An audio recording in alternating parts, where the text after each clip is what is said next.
Hello students, good morning everyone. How are you? I am absolutely fine here and hope to see you at your home students. It's chemistry for 11th class and today we will talking about a unique topic that is interactions between molecule. Molecules के बीच में होने वाला interaction और उससे भी पहले हम बात करने वाले हैं आज इंटरमोलिकुलर फोर्स ऑफ अट्रैक्शन की। इंटरमोलिकुलर फोर्स क्या है? इंटरमोलिकुलर फोर्स आपने इससे लास्ट चैप्टर में आपने पढ़ा था केमिकल बॉन्ड्स। तो my dear students, chemical bonds में आपने देखा था कि एटम एटम आपस में मिलकर के जुड़ करके और एक बॉन्डिंग करते हैं, तो वो एटम एटम के बीच में थी। माय डियर यहाँ पर इंटरेक्शन इंटरमोलिकुलर फोर्स है, इंटरमोलिकुलर मॉलिक्यूल्स के बीच में लगने वाला force. Try to understand. Intermolecular means molecules जो होते हैं उनके बीच में लगने, कोई भी जो एलिमेंट है, कंपाउंड है या कुछ भी कोई भी है जो है मॉलिक्यूल मॉलिक्यूल के बीच में जो लगने वाला फोर्स ऑफ अट्रैक्शन होता है, that is intermolecular force of attraction. So my dear students, how will you define the term intermolecular force of attraction?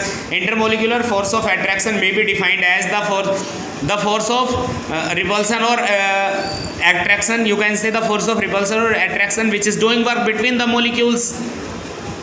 molecules of a compound or an element, that is called intermolecular force. तो intermolecular force element में भी हो सकता है उनके molecules के बीच में, और कंपाउंड के मॉलिक्यूल्स के बीच में भी ये हो सकता है।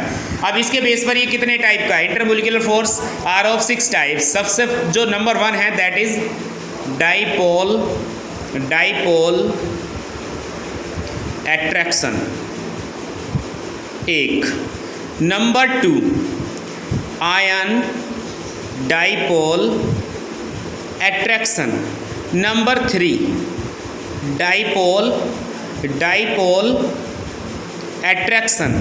नंबर 4 डाइपोल इंड्यूस्ड डाइपोल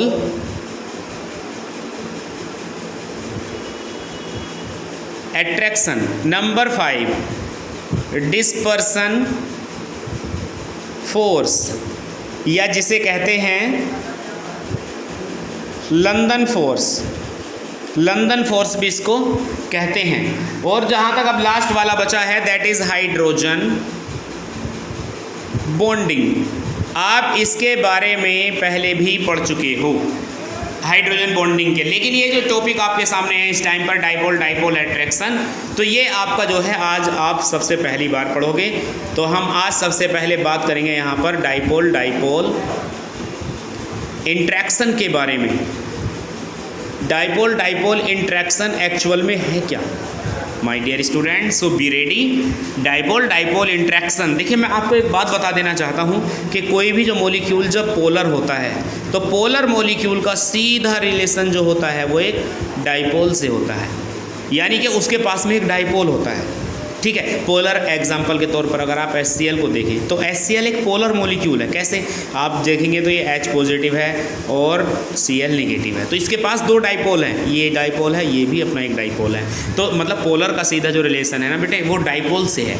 तो डाइपोल इंट्रैक्शन में भी defined as a dipole interaction is producing between the molecules when, ध्यान से समझें, ये एक HCl है, HCl delta positive delta negative.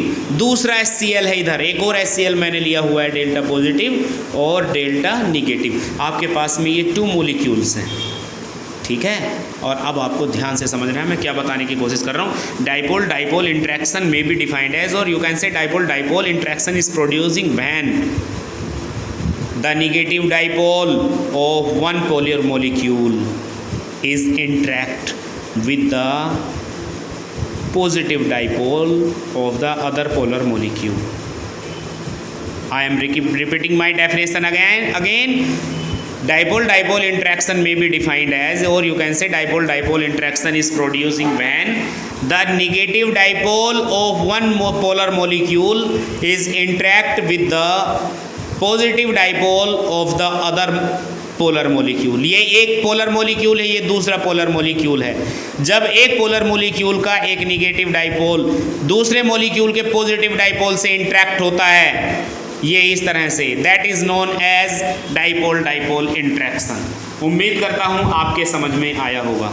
तो इस समय यहाँ पर ये जो बनने वाला जो ये है, ये क्या है बनने वाला जो इंट्रैक्शन है, ये this is dipole dipole interaction, ये एक डाइपोल डाइपोल इंट्रैक्शन है। अब हम बात करेंगे अपने नए टॉपिक के बारे में जो हमारा नंबर 2 है। नंबर 2 क्या है हमारा? Ion dipole interaction. Number 2 ion dipole interaction. Ion dipole interaction क्या है, इसके बारे में हम बात करेंगे। आयन डाइपोल इंटरैक्शन, तो देखिए इसके लिए मैं आपको एक एग्जांपल बता देता हूँ। NaCl का एक बेस्ट एग्जांपल हम यहाँ पर लेंगे। NaCl एक आयनिक है, जबकि Cl की अगर आप बात करते हो तो वो एक डाइपोल है या पोलर मॉलिक्यूल आप इसको कह सकते हो। तो जब इन दोनों के बीच में जो प्रोड्यूस होने वाला इंटरेक्शन होगा, ये देखिए आप, ठीक है, इन दोनों के बीच में जो प्रोड्यूस होने वाला जो इंटरेक्शन होगा वो कहलाएगा आपका आयन डाइपोल इंटरेक्शन।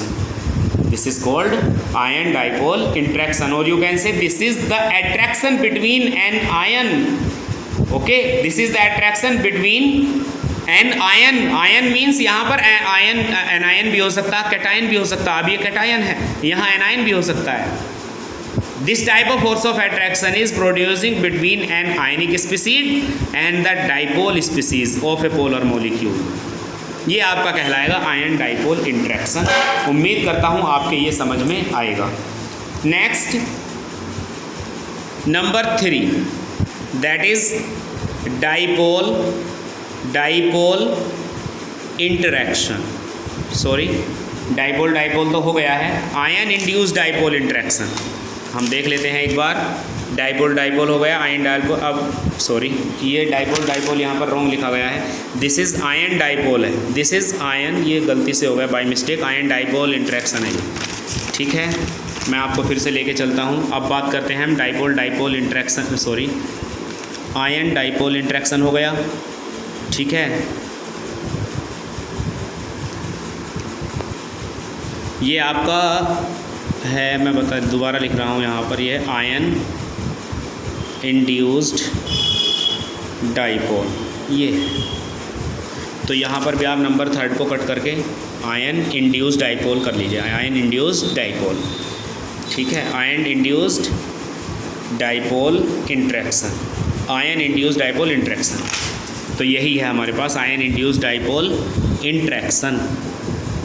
और ये किस तरह का है, हम इसके बारे में बातें करने वाले हैं, आयन इंड्यूस्ड डाइपोल इंटरेक्शन। तो इसमें आप ज़रा ध्यान से समझिएगा।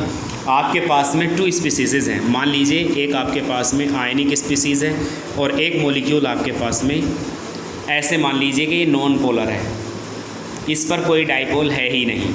आप आयोडीन के दोनों एटम को देख लीजिए, आयोडीन के दोनों एटम पर कोई डाइपोल मोमेंट नहीं है, कोई डाइपोल इन पर नहीं बनता हुआ नज़र आ रहा, क्योंकि दोनों सेम हैं। अब ये एक NO3 है निगेटिव, ये एक आयनिक स्पीसीज़ है। तो देखिए आयनिक स्पीसीज़ का काम होता क्या है माय डियर स्टूडेंट्स, कि जैसे ही ये जो आपको दिख रहे हैं ना, ये वाले ये जैसे ही इसके कांटेक्ट में आएंगे, थोड़ा थोड़ा इसके कांटेक्ट में रहना स्टार्ट करेंगे, तो इस आयनिक स्पीसीज़ की वजह से इसके ऊपर थोड़ा सा पॉजिटिव चार्ज आ जाएगा और दूसरे पर थोड़ा सा निगेटिव चार्ज। इसकी वजह से due to the in contact of an ionic species, एक आयनिक स्पीसीज़ के कांटेक्ट में आने से इसके ऊपर थोड़ा पॉजिटिव चार्ज और इसके ऊपर थोड़ा निगेटिव चार्ज आ जाएगा। तो ये क्या है, आयन इंड्यूस्ड डाइपोल, यानी कि आयन ने बनाया है एक इंड्यूस्ड डाइपोल। इंड्यूस्ड का मतलब है बिल्कुल अभी अभी बनाया हुआ, नया, जो बिल्कुल अभी अभी एक डाइपोल के फॉर्म में कन्वर्ट हुआ है। तो आप आयन इंड्यूस्ड डाइपोल इंटरेक्शन को कैसे डिफाइन कर सकते हैं? आयन इंड्यूस्ड डाइपोल इंटरेक्शन में be defined as when an ionic species is gives some positive or negative, या by the ionic species the non-polar molecules get some positive and negative charge या become a dipole. This is called ion induced dipole interaction. Ion induced dipole interaction को define किया जा सकता है जब कोई एक आयनिक स्पीसीज किसी नॉन पोलर मॉलिक्यूल को थोड़ा सा आयनिक कर देती है, ठीक है, थोड़ा सा पॉजिटिव चार्ज उस पर आ जाता है, that is called ion induced dipole interaction. ठीक है, ये NO3 निगेटिव आई और आयोडीन के बीच में इस तरह से प्रोड्यूस हो सकता है। ये है आपका आयन इंड्यूस्ड डाइपोल इंटरेक्शन। इसके बाद आपका नंबर 4 हेडिंग है आपकी डाइपोल इंड्यूस्ड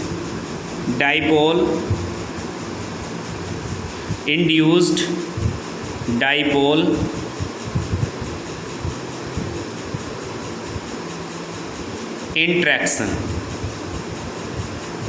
इस टॉपिक के बारे में माय डियर स्टूडेंट्स हम बात करेंगे कल। इनको आप अच्छे से नोट कर लीजिएगा। Thank you and have a nice day. Good morning everyone.